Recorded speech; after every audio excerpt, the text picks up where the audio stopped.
Šiandien mes, Kaimas į namus ir Maistomato tinklas Termosas, norime Jums padaryti pristatymą, papasakoti apie naujas galimybės, kaip pristatyti šviežius, galbūt greitai gendančius ir visus produktus, kuriems reikalinga tam tikra temperatūra.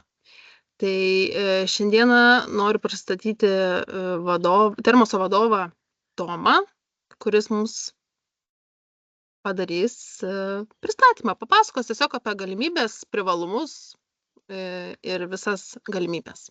Tomai, žodis Jums. Sveiki visi, aš esu Tomas Laurutis, atstovauju įmonę Data Style ir prekinį ženklą Termosas. Mes esame atstovai maistomatų gamintojo Kulomat Baltijos šalyse ir norime pasidalinti informaciją apie mūsų tinklo plėtrą Lietuvoje. Ir nepersijungia skaidrės.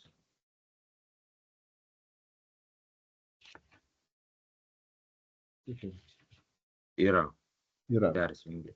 Taip, maistomatas, kas tai yra tas įrengimas maistomatas? Iš tikrųjų Lietuvoje tai yra naujiena, tai yra inovacija. Maistomatas tai yra labai panašus įrenginys į mums įprastą paštomatą. Esminis skirtumas yra tai, kad dėžutėse turime galimybę kontroliuoti temperatūrą. Mūsų konkrečiai įrangos galimybės yra labai plačios. Mes galim parametrizuodami nustatyti nuo -20 laipsnių Celsijaus iki net +47 laipsnių Celsijaus temperatūrą. Ir ta nustatyta temperatūra yra stabili nepriklausomai, kokia yra išorėje temperatūra. Šioje skaidrėje jūs matote bazinės įrangos, sakykime, konfiguraciją. Tai matote atskiras dėžutės, vienoj kolonai mes vadiname šitą vietą koloną yra 6 dėžutės.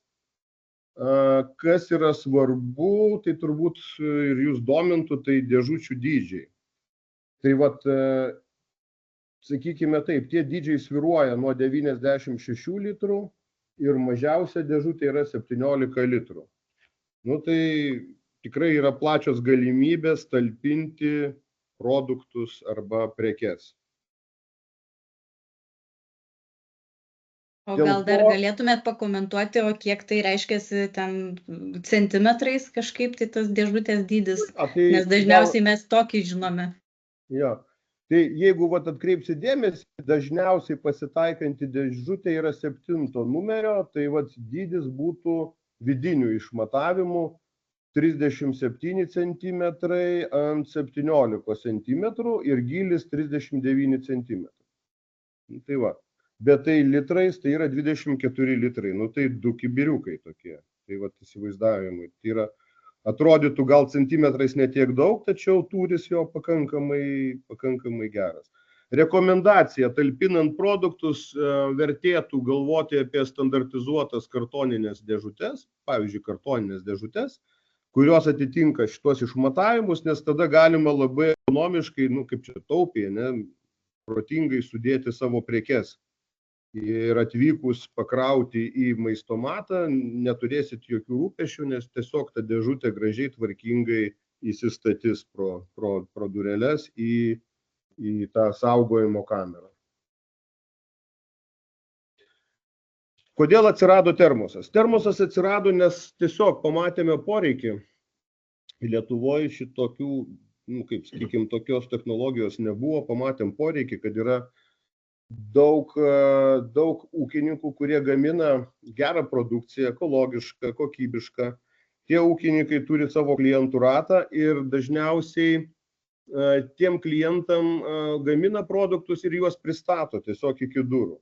Pabendravus su ūkininkais paaiškėjo, kad jie tam pristatymui gaišta daug laiko. Ir čia mintis ir idėja pasidaryti, kokios technologijos galėtų spręsti šitą problemą. Tai vienas iš tokių sprendinių yra būtent maistomatų panaudojimas. Dabar kalbant apie pačius tuos mūsų maistomatus, tai tikslas būtų pačio projekto juos diegti didžiuosiuose miestuose, kad ūkininkai iš regionų galėtų savo prekes atvežti būtent miestų gyventojams. Na ir pats maistomatas kaip įrenginys, jisai turėtų būti įrengiamas ten, kur yra didelis intensyvumas, yra didelis srautai žmonių. Viena sąlyga, kita sąlyga turi būtinai būti patogus privažiavimas, parkavimas, kad galutinis vartotojas atvykęs prie termoso neturėtų jokių nepatogumų. Taip, kažkur prisiparkuoti automobilį, greitai prieiti, pasiimti savo prekę ir važiuoti toliau savo keliais. Ir štai mes jau Kaune turime 3 vietas, kuriuose yra įrengtos termoso mašinos. Čia jūs matote vizualizacijas, taigi mes turime vieną mašiną Garliavoj, vieną termosą Ringauduose ant Šakių plento ir kitą prie laisvalaikio ir prekybos centro Mega. Va čia toj pirmoji nuotraukoje viršuje, matote, yra atidarytos durelės ir vat matot, kaip atrodo tos mūsų dėžutės, mes vadinam dėžutės. Na, iš esmės, tai kaip, sakykime, kaip mums įprasto buitinio šaldytuvo šaldymo kamera, jo, va tokia atrodo, labai panašus vaizdas. Taigi, kam tai bus aktualu? Nu, tai žinoma, tai yra prekybininkams, kurie prekiauja maisto produktais, kurie reikalauja griežto temperatūrinio režimo. Be abejo, tai apskritai kalbant apie va šitą visą grandinę, mes kalbam apie kokybiškas prekes, apie galimybę tiesiog užtikrinti tinkamą šalčio grandinę nuo pat gamintojo iki galutinio vartotojo rankų.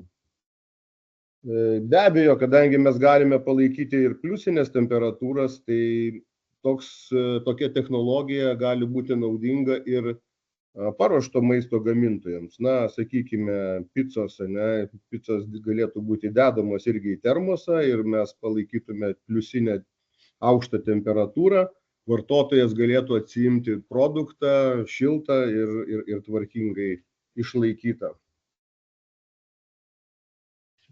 Kas bus galutiniai vartotojai? Tai mūsų manimų bus miesto gyventojai, kurie turi vidutinės ir aukštesnės pajamas, kurie be galo taupo savo asmeninį laiką, kurie draugauja su technologijomis ir kita turbūt svarbi savybė rūpinasi sveika mityba, nes kalbam apie tikrai aukštos kokybės maisto produktus. Čia gal dar pasikartosiu, kad vietos, kur mes planuojame įrengti termosus, tai yra individualių namų rajonai. Tai va, turbūt ta logika taip ir yra išlaikyta, sakykime, Garliava, Ringaudai ir prekybos centrai, tai sakykime, laisvalaikio pramogų centras Mega. Kokios naudos naudojant termoso technologiją? Na, termosas tai ne tik technologija, kartu tai yra ir platforma. Jeigu užeisit į mūsų tinklapį termosas.lt, pamatysite, kad mes turime tokią skiltį prekyvietė ir toje prekyvietėje mes talpiname savo partnerius, tai yra prekybininkus, kurių produkcija yra platinama per termoso tinklą. Ir tokiu būdu termosas patampa savotišku tokiu kaip čia marketplace, arba tokia prekybos prekyvietė, kur natūraliai, sakykime, mes būdami matomi ir socialiniuose tinkluose, ir netgi fizinėse savo buvimo vietose, vienaip ar kitaip pritraukiam tos galutinius vartotojus. Jie užeidami į mūsų internetinę svetainę, nueidami tą prekyvietę, pamato galimybės, jie pamato prekybininkus, kurie prekiauja būtent tais kokybiškais gerais produktais. Tokiu būdu dalyvaudami mūsų šitam, aš taip mėgstu vadinti, klube, jūs tampate irgi matomi ir jūs tokiu būdu reklamuojatės per mūsų tinklą. Kita nauda yra, aišku, pačiam galutiniam vartotojui, nes tai yra labai patogu, tu tiesiog privažiuoji, pasiimi prekę tada, kada tu gali pasiimti. Nereikia laukti kurjerio, nereikia laukti atvykstant ar tartis su jumis, kada jūs galite atvykti, ta prasme, taupo laiką apskritai visi dalyviai. Jums, kaip prekybininkams, na, tai turbūt yra idealus šansas trumpinti visą prekybinę grandinę. Jeigu pasižiūrėtume prekybos, sakykime, visą organizavimą per didžiuosius prekybos tinklus, tai mes kalbame iki 40%, reiškia, antkainius. Tai naudodamiesi mūsų termoso tinklų, jūs tikrai išvengtumėt labai didelių kaštų, nes galima organizuoti prekybą taip, kad prekė būtų būtent pasiimama termoso tinkle, apeinant kitus tinklus. Ką mes planuojame žiūrint į ateitį? Mes dabar esame pirmame etape, mes turime pirmuosius maistomatus, arba kaip mes juos mėgstame vadinti, termosus Kaune. Mes jau turime sukūrę Termosas LT svetainę su dalyvaujančių mūsų klube prekybininkų kontaktais. Antras etapas, intensyviai galvojame apie kurjerio paslaugą, tai yra palengvinti jums gyvenimą, paimant jūsų prekes iš jūsų vietų ir atvežant į termoso maistomatus.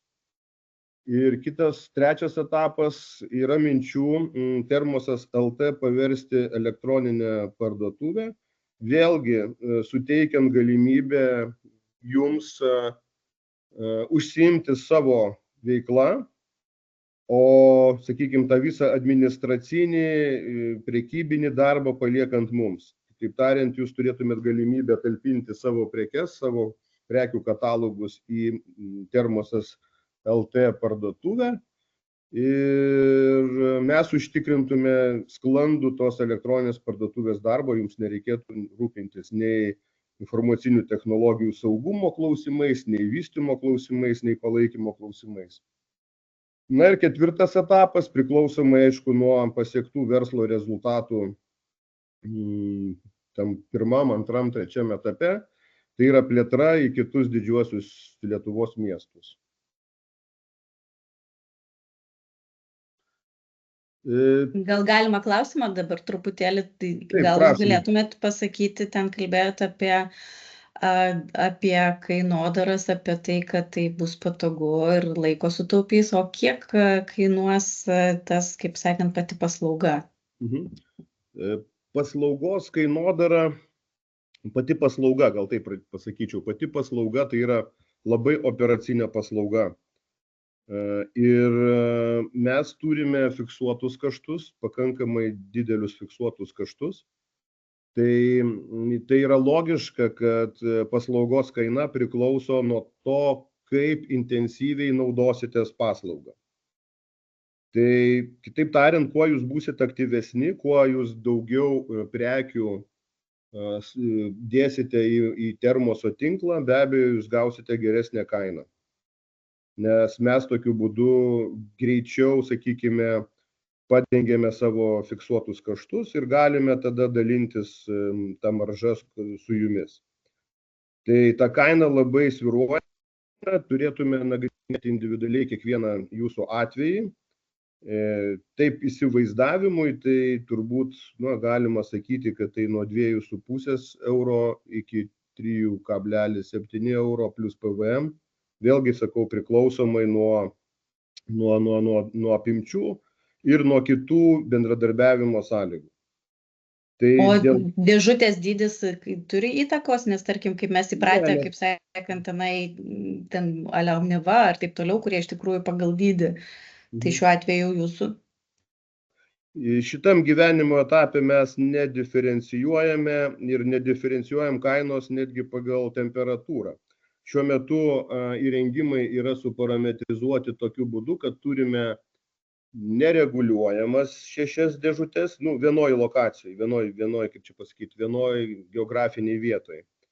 Tai pavyzdžiui, tos dėžutės puikiai tinka daržovėm, vaisiam gal ne, daržovėm turbūt, arba kitiem kažkokiem negendantiems produktams, kurie nėra tokie jautrus temperatūrai. Jos yra gerokai didesnės, 96 litrų. Toliau turime kitą lygmenį, tai yra +2, +4 laipsniai Celsijaus dėžutės ir turime -19 gilaus šaldymo dėžutės. Tai va, tai 3 turime temperatūrinių lygių dėžutės parametrizuotas.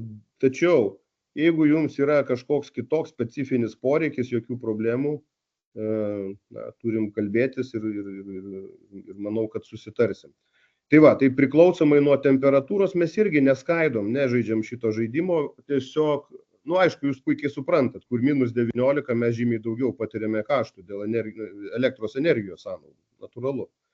Tačiau mes taip jau ten jau nebeskaičiuojam, tiesiog turim tą tokią nustatytą kainodarą, norim, kad jūs būtumėt aktyvūs ir tiesiog tie, kas aktyvūs, jie tikrai gaus gerą kainą.